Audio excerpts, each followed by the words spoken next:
Eya kanumi patudtod masalese ang 69 years old ay Esther Mariano Salak ning barangay Kupang Arayat, Pampanga. Tulid demo kasing balay meti bagaparti na ning Arnedo Dike. Siyempre po, sir, kakaroon ko po salo, tatakot kengan po, aliwa mo po ya, kuy kengan po may marikel, makalele ken hindi ke, lalong-lalo na po ya ko, uli pong makalele ko ken mi kay, mi di ke, lalo na po ya ko, may stroke po, kung makain milakad, bota po mabitas ya, ko po may pulay Nya po ya, kung may sabi ko kening kaputol ko, kini ko pa mo. Nung sakali man mabitas, ere pa po agagawa, misagli po may pulay ko.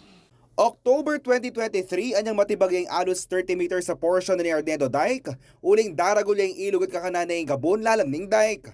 Mamagasan naman ni Sala kami sama sa ini, bayo pa si bayong datanging kauran. Ay lalo na po, nya pong karing ko, aliko po.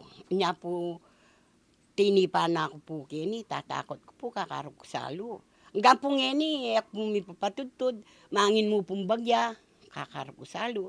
Lalo na po pasalamat po mumuran. Ano pong mumuran, ay lalo pong delikado. Pota po mabita siya, uling alane po ano laman ketang lalamin hindi ke. Ya po sana yakman, yan ko po sanang sa kumbarya pong magawa yung di kita mo. Akakita mo na malalam at may ragol ne ining bitak kening barangay Kupang kening balay na ning Arayat, Pampanga at tagpang karing residente may kumpisaya mo ini anyang mumunang Domingo ning Oktubre nung no ka rin malatiya mo ing bitak keni. Actually, hanggang ngayon, siyempre, kami, lalo na ako bilang kapitan, at yutang takot ang pong nervyos para ka rin kanakong kabarangay. Mumunang dili, dakala bale ka rin, dakal kukabar yung makatok ng ketang lele ilog, nanungno ka rin pa nilang magpaluwal sentimiento kanako, na nung kapilan de ba umpisan, nung kapilan de gawan ing may sabing ilog, anya, mo ala ko itang takot karela, uling ilang medyo malapit, ilang subject for casualty, ustong mananong malyari ketang ilog ang matitibag.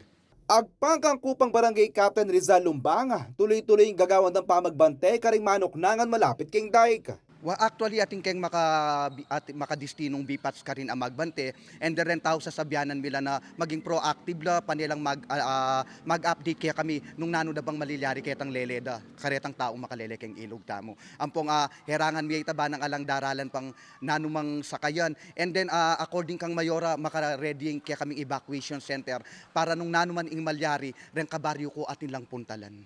Basic in DPWH ating 27 million pesos sa inisyal na pondo para king shit piling, king parte ning Dike kakilkulan na ning danum.